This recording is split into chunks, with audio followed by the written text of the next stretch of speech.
Praise the Lord. आप सब कैसे हो? आज हम एक वचन देखेंगे,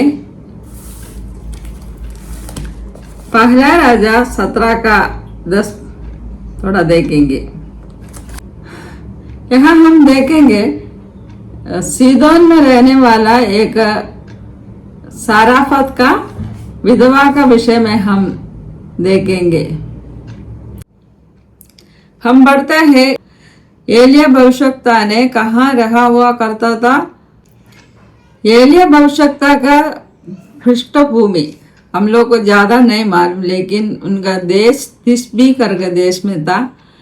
परमेश्वर का अगुवाई का साथ एलिया भविष्यवक्ता ने आहाब राजा से परमेश्वर का वचनों को बोलने के लिए भेजा गया। वहां जाकर क्या बताया? इस्राएल का परमेश्वर यहोवा जिसके समूह में उपस्थित रहता हूँ, उसके जीवन की शब्द इन वर्षों में मेरा बिना कहे ना तो मेघ बरसेगा और ना ओस पड़ेगी। तो ये वचन आहाब राजा का पास जाके एलिया भविष्यवक्ता ने बोला। ये एक राजा का सामने इतना हिम्मत का साथ बोलने के लिए परमेश्वर ने उन्हें सहायता किया। इस कारण परमेश्वर ने फिर बाद में ऐसे कुल्लम गुल्लम रहने के लिए अनुमति नहीं दिया। फिर वहाँ कहाँ जाकर रहने के लिए बोला? हम वहाँ उसका 17 का 2 में हम पढ़ते हैं, यहोवा का यह वचन उसके पास पहुंचा, खरीद नाले के पास जाकर रहने के लिए बोला। तो वहाँ क्यों जाकर रहने के लिए बोला? वहाँ चुप कर रहने के लिए बोला। तो वहाँ जाकर रहा और एक कौवा को आज्ञा दिया वहाँ एलिया को खिलाने के लिए। परमेश्वर हमें कितना संभालता है, पालन पोषण करता है, एलिया का जीवन से हम देख सकता है। और अभी तक परमेश्वर के लोगों को परमेश्वर खिलाते आता है, देखभाल करते आता है। आज तक किसी का जीवन में ऐसे कमी कटी नहीं हुआ। सच्चा परमेश्वर का दासों को परमेश्वर खिलाता है, पिलाता है, उसको संभालता है, उसका परवरिश करता है। तो बाद में क्या हो गया? आगाब से जाकर क्या बोला? जब तक मैं ना बोलूं तब तक ये देश में बरसात नहीं आएगा। तो उस वचन का अनुसार, जैसे परमेश्वर का बेटा है, परमेश्वर का भक्त दास है, उनका मुंह से निकले हुआ वचन में इतना सामर्थ्य रखा और वो जाके वचन बोला, वो वचन कार्य में हो गया। तो ये परमेश्वर का अगुवाई से ही किया है, हम देख सकता है। लेकिन कुछ समय के बाद अकाल का कारण पानी भी सूख गया। तो परमेश्वर अपने भक्त को संभालने के लिए कहाँ भेजा? साराफत में एक विधवा का पास भेजा। इस विधवा के बारे में हम थोड़ा देखेंगे। विधवा का विषय में हम सब जानते हैं। उनको एक बेटा है, वो विधवा है और उनको पास कुछ नहीं, अकाल, उस देश में अकाल है। तो उनका पास आटा नहीं है, तेल भी नहीं है और कुछ भी सामान नहीं है। जो कुछ एक मुट्ठी आटा बेच गया और थोड़ा सा तेल भी बेच गया। तो उसी समय परमेश्वर का दास को परमेश्वर वहां भेज देते। तो देखो, उस एक विधवा को आशीष करने के लिए एक परमेश्वर का दास उस बिल्कुल कुछ भी नहीं है उस विधवा का पास भेजता है। कभी कभी हमारा जीवन में भी ऐसा अवस्था होता है, कुछ भी हमारे हाथ में ना रहते समय कुछ परमेश्वर कुछ लोगों को हमारे पास भेजता है। तो हम क्या उस समय क्या सोचता है? वो हमारा पास कुछ नहीं है, उसी समय वो आया है, ऐसा हम सोचता है। लेकिन परमेश्वर उसी व्यक्ति को हमारा पास इसलिए भेजा कि हम उसको खिलाए पिलाए और हमारा जीवन में भी आशीष आए। कई बार हम ये नहीं समझ पाता है। यहाँ परमेश्वर एलिया से बता रहा है, मैं विधवा को आज्ञा दिया है करके, लेकिन विधवा को कुछ भी मालूम नहीं है। एलिया भविष्यवक्ता ने उनका पास जाए तो उनका जो निराशा का बात उनको सुनाया गया, लेकिन विधवा थोड़ा सा यहोवा का भय मानने वाली थी। इसलिए जैसे परमेश्वर का दास ने पहले मुझे दे करके बोले हो तो उसको सुन लिया, नहीं तो कोई देने वाला नहीं है, दे दिया। तो उस कारण उनका जीवन में बड़ा आशीष आया। पहले राज्य 17 का 9 में हम पढ़ते हैं, चलकर सीदोन के साराफत नगर में जाकर वही रह। सुन, मैंने वहां की एक विधवा को तेरे खिलाने की आज्ञा दी है। तो परमेश्वर तो एलिया को खिलाने के विषय में इंतजाम किया, लेकिन विधवा को भी खिलाने के लिए परमेश्वर ने इंतजाम किया है। लेकिन ये सारे बातें विधवा नहीं जान रही है।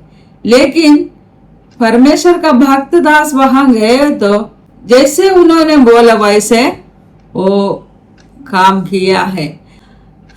अभी थोड़ा सा आटा है, थोड़ा सा तेल है, उसको खा के हम मर जाएंगे।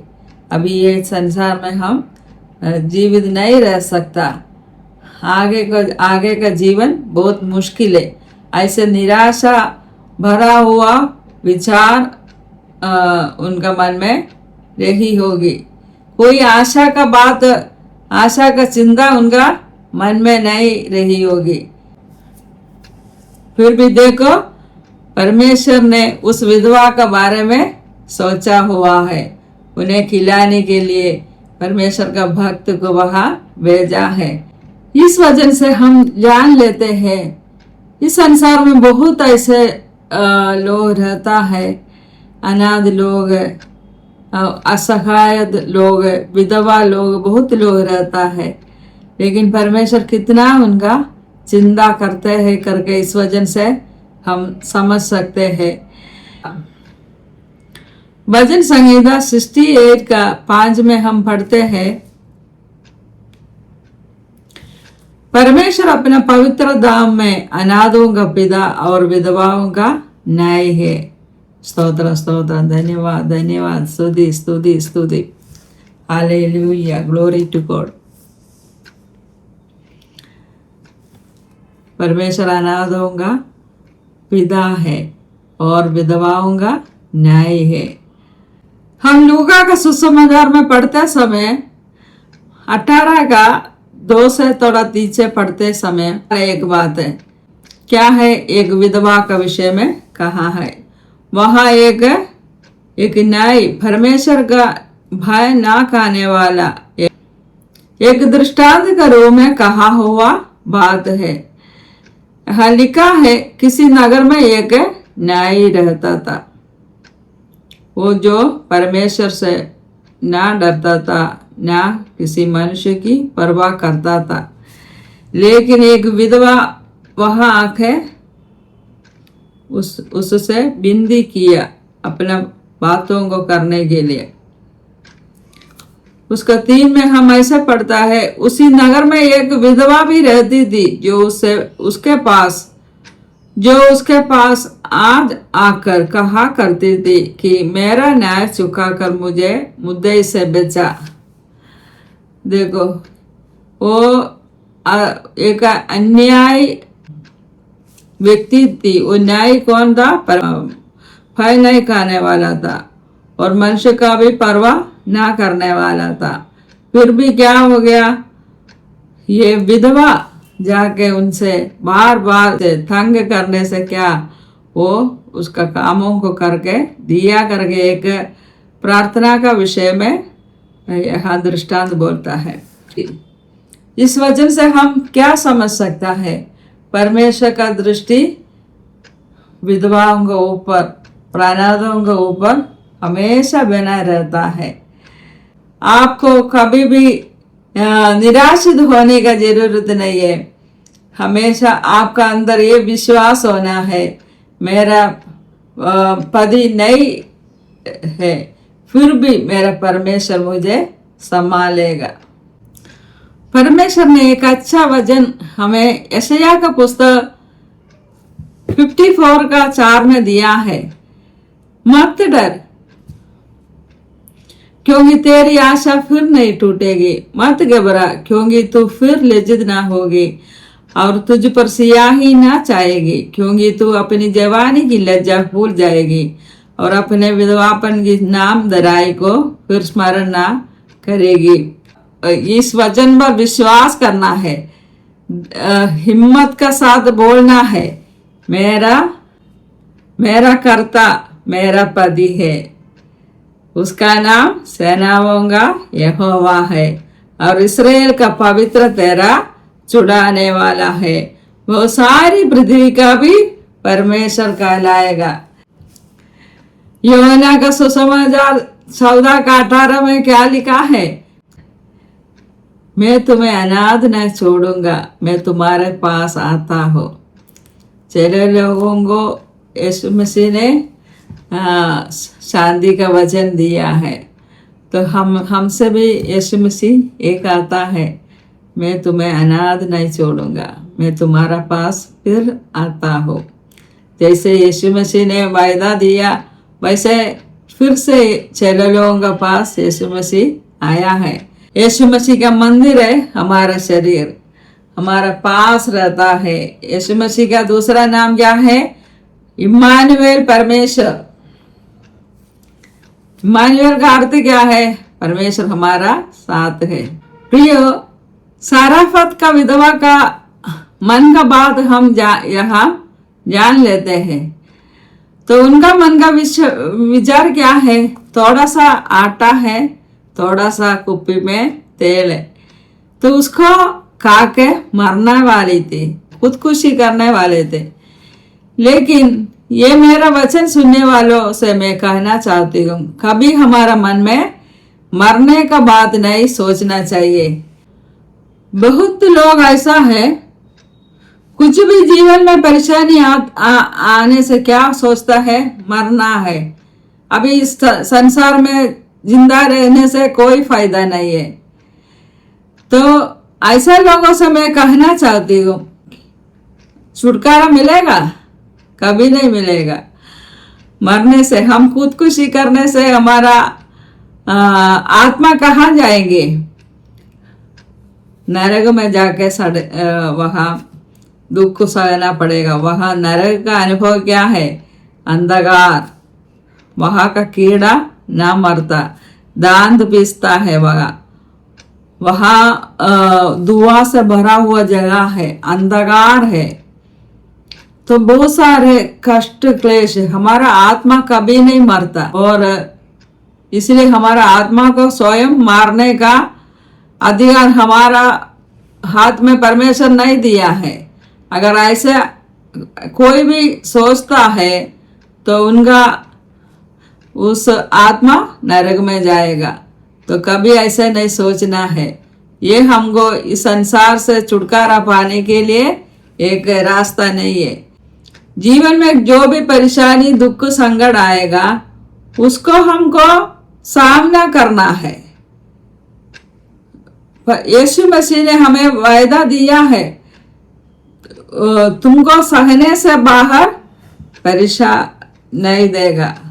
या हमें हमारा जीवन में सहने से बाहर कोई भी परेशान नहीं आएगा।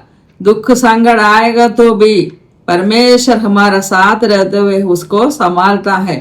पतरस पानी के ऊपर चल रहा था, लेकिन आंधी तूफान आया तो पतरस कहाँ देखा? उस आंधी तूफान के ऊपर देखा ही। यीशु मसीह पानी के ऊपर चल के आया, देखा, तो पतरस का मन में भी क्या है? एक विचार आया, मुझे भी पानी के ऊपर से चलना है। पतरस को यीशु मसीह ने बोला, आओ चल के आ जाओ। तो बाद में क्या है? आंधी तूफान आया।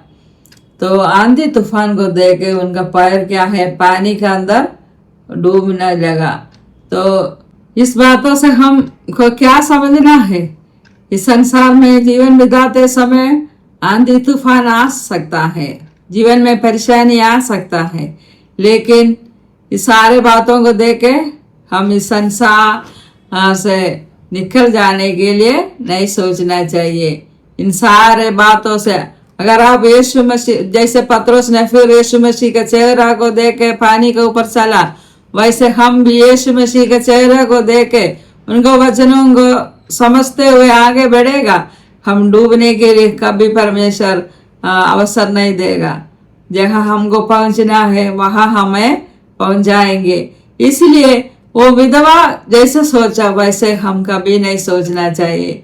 हमारा एक सृष्टिकर्ता है, हमारा पति, हमारा परमेश्वर स्वर्ग में रहता है, तो उसी परमेश्वर के ऊपर हमको भरोसा रखना है। उनको एक मुट्ठी आटा था और कुछ तेल भी था, उस परमेश्वर का दास को खिलाया। इस कारण उनका आटा कभी कम नहीं हुआ, तेल भी कम नहीं हुआ।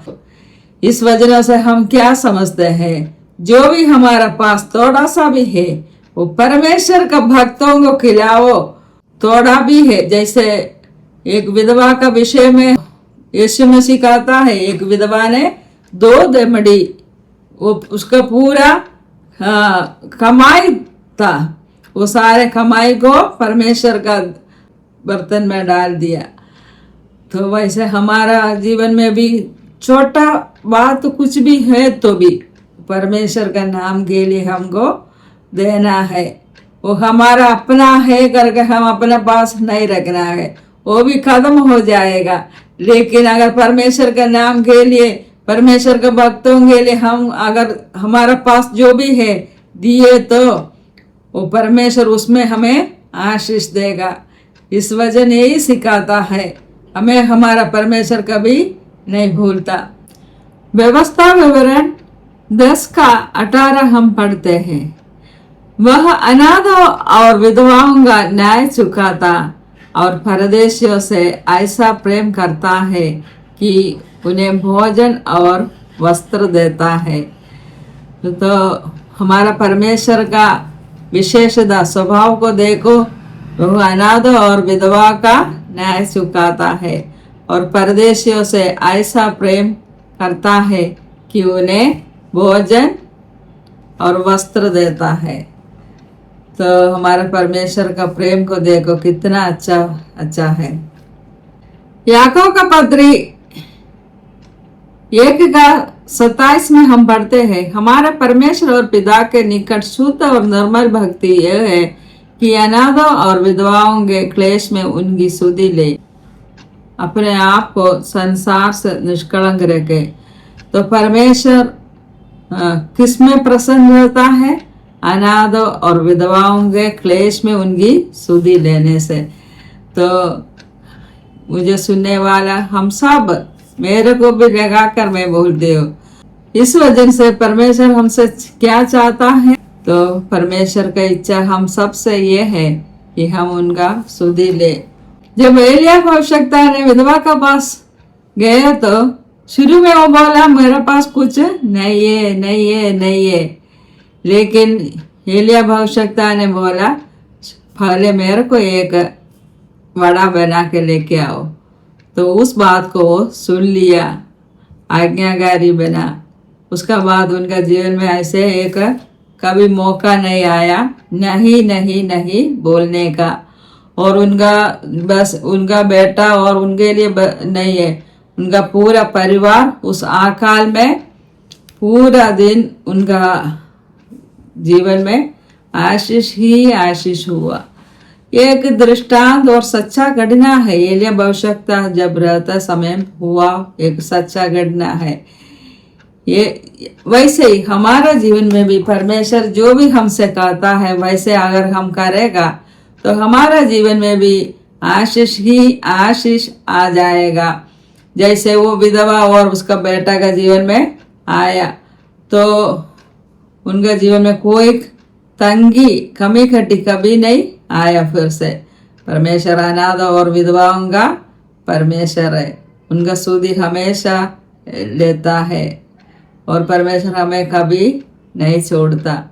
इस वजह से परमेश्वर हम सबको आशीष दे। आमीन।